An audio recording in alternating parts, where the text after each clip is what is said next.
for more on what happens next is Tennessee Congressman and member of the House of Foreign Affairs Committee, Tim Burchett. Congressman, welcome. Thank you all for having me. Congressman, good to see you this morning. I'm wondering what you made of President Biden's speech yesterday and his latest round of sanctions. Did he go far enough? And how do you think this ultimately plays out? Yeah, everybody, of course, supports the sanctions. It's just, what are they going to do with them?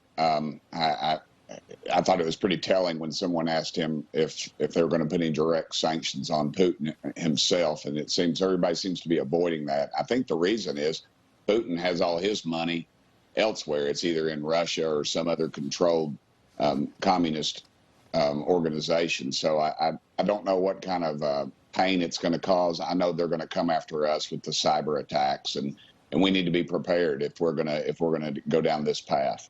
Yeah, Congressman, let's start with the response from President Biden, placing more sanctions on the Russian economy.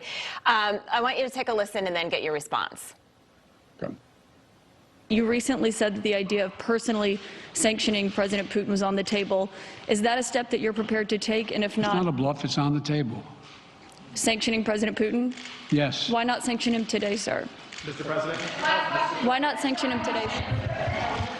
Mr. President, if I can. Why not sanction Putin directly today?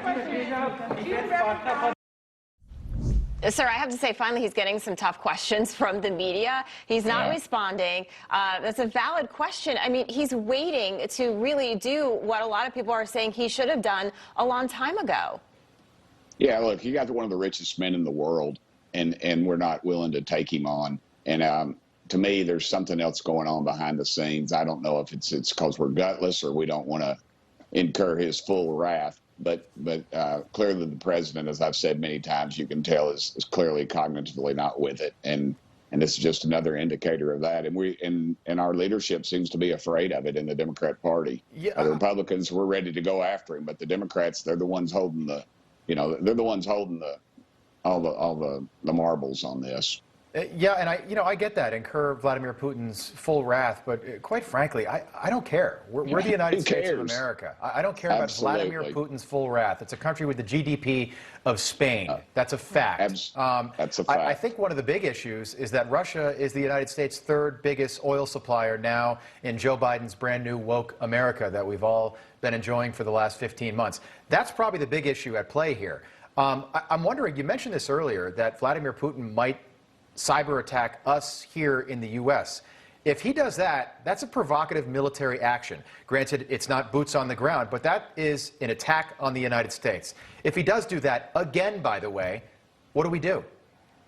Well, I don't know if they're not doing it currently. I talk to people every day that have problems with their internet service and things, and there's always the question of whether that's going on.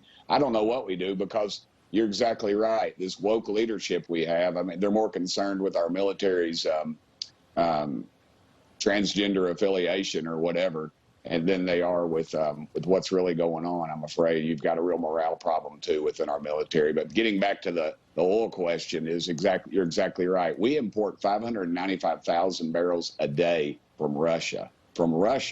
So, we're kind of playing tongue in cheek with this whole thing about that. If we need to just shut it down. We need to shut them down completely, and we need to start drilling again and producing oil. Under Trump, everybody wants to knock on Trump, but under Trump, we were an exporter of energy. All of our friends over there relied on us. Right now, we could just turn the spigot on and flood the market, and that's what we could do, and put them out of business and bankrupt them, and they could eat their rubles for all I care. Yeah, it's such a bizarre spot to be in, basically. We are sanctioning the Russian government right now and Vladimir Putin, yet we're also financing them by buying oil, and so is Germany, and so is the rest of Europe and many of these NATO countries. It's so bizarre. Well, no, it's not bizarre, because all they're doing is they think the American public doesn't understand it.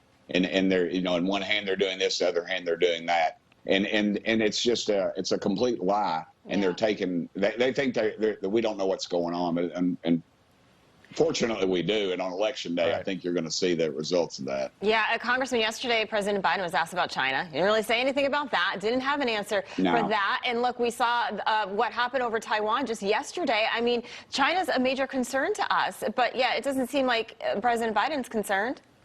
Look, China's the one country that could call Putin and say, hey, call it off, cut it out.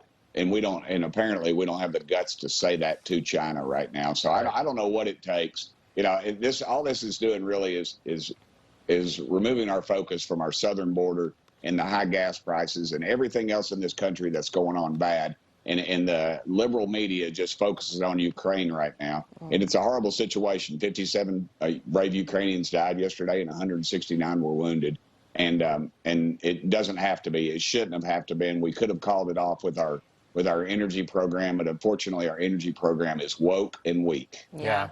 It's all about the electric cars instead of the problem here. All right, Congressman Tim Burchett, thank you so much for joining us, sir.